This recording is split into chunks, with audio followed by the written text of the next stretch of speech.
like me, is the martial arts director. And few people realise that Bruce did not direct all the fights. He got choreographed aspects of the fights, but he did not direct them all, especially the big boss, Mr. Fury. There was a man named Hong Ying Jae. And over to you, George. Can you tell us a bit about Hong Ying Jae? When I was in Hong Kong researching for the books, I interviewed everyone I could find that was co-stars, because one viewpoint is not enough to cover a whole situation. But Mr. Han declined to interview with me at the time, and I was a little offended and taken aback. And a few months later, the man died. I found out he didn't want to see anyone because he was in a very poor state. After the first two movies, Bruce and him did not get along very well in terms of creative differences.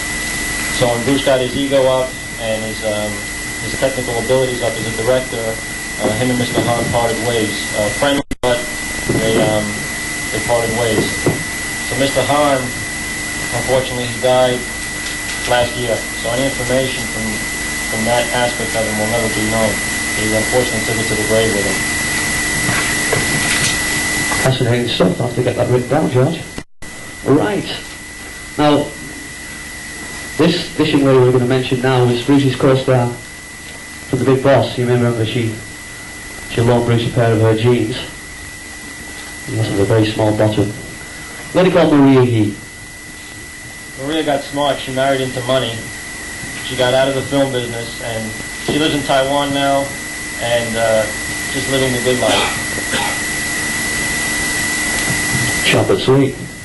Now there's a lady who's, I think, as far as the female co-stars Bruce had, was probably the most famous for the famous kissing scene on Fist of Fury.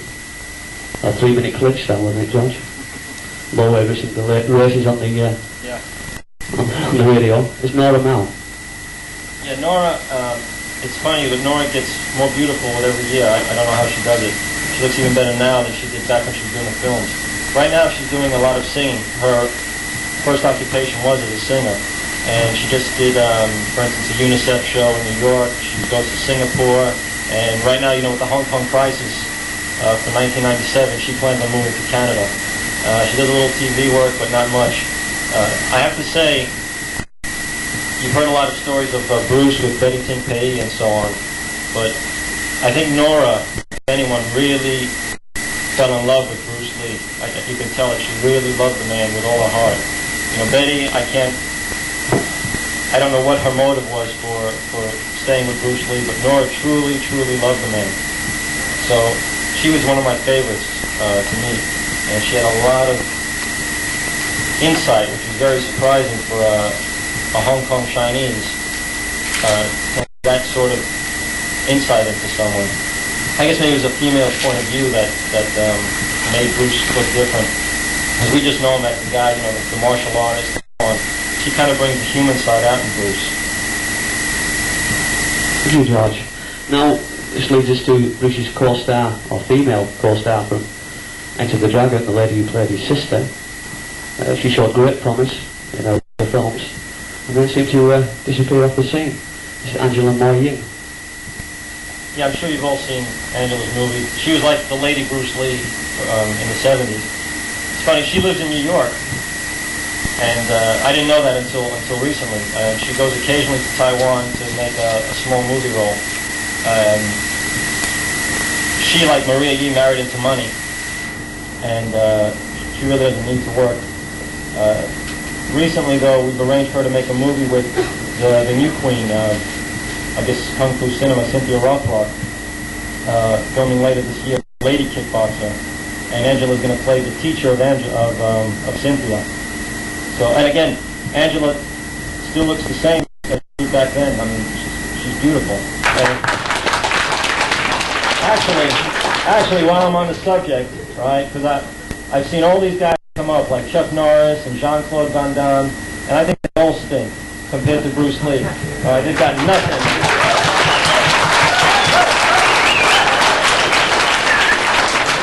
I offered Van Damme the opportunity to train with people like Howard Williams and so on, he just laughed in my face. He said, "I'm Van Damme, I'm the best." All right? I said, "Okay, then you just keep doing the splits." All right? You know, what I'd like to say, to get off the subject for a moment, is, I mean, originally, I was a little reluctant to do any of this because, you know, watching guys like Chuck Norris take cheap shots at Bruce. When I say cheap shots, Chuck doesn't acknowledge Bruce for what he was. Eyewitnesses have seen Bruce kick Chuck's ass in his backyard. But Chuck just goes on and says, "Oh, Bruce was a great technician." You know, I mean, Chuck couldn't even beat Bruce in his dreams. I mean, there's just no way it's going to happen. And the misconception with the youth now, oh, Chuck and Bruce, oh, they were both great martial artists. That's not really happening, people. Van Damme, all these people they don't have the substance inside. When you people see a Bruce Lee movie, for once in your life, you know you're watching something real up there. Like this guy was through and through. He knew exactly what he was doing. One man told me, who didn't know nothing about Kung Fu, and, you know, that we just started talking about and so on. He said, "You know, that guy Bruce Lee, I don't know nothing about this stuff, but when you watch him, you know you're looking at a master." Right? And I said, in Greece they call him the maestro. When they see Bruce, you know, getting down with someone like Bob Wall, right, they start screaming, "Maestro, maestro," because you know he's playing a different tune, right? And every movie was different. He gave you your money's worth, right? Chuck, Van Damme, they do. Who else is there? Sonny Chiba. Well, Jackie. I have to say, I say Jackie's like Bruce, and I'll tell you why. Someone just mentioned Jackie, because Jackie found his own path. Right? He didn't try to go Bruce Lee route. And Jackie knew Bruce. Right? He worked on Fist of Fury, and he worked in Enter the Dragon. He knew who Bruce was, and he even admitted to me he didn't like Bruce. Their personalities were not the same. Jackie's a hard worker. Right? I mean, I'm not saying Bruce wasn't, but Jackie's the antithesis of Bruce, you could say. Right? I mean, he's the same, but he's not the same. Right? They both have the same inner quality. They just express it differently. So no, I'd say Jackie deserves the credit he has received. The other guys, to me, are like these, you know, fake politicians and champions and so on, right? Adrian Marshall, who's the attorney for the estate, put it the best. He was asked to represent Chuck Norris by Chuck to be his attorney, and Adrian said, "You know, I felt kind of funny because even though Bruce had died, I still felt a loyalty to Bruce.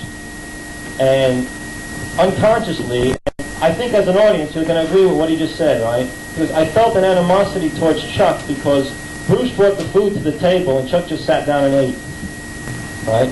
And I said to myself, you know, that's the way I feel. I didn't really think about it. You know, why I had this unconscious animosity towards guys like Chuck Norris. I mean, he's the nicest guy in the world, but I just can't stand his films, you know?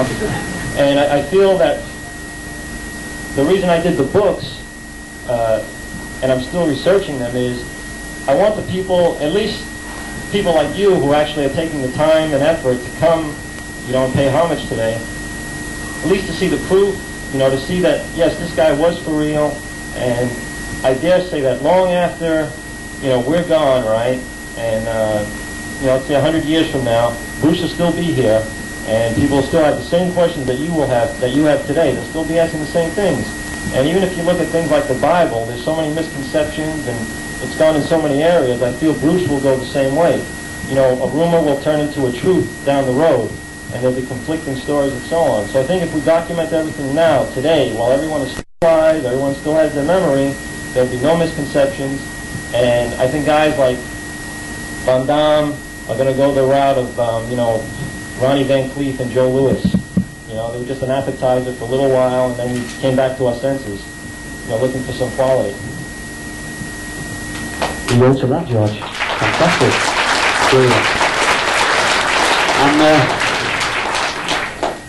I'm almost scared to ask him about the next person. Mr. Bob Wall.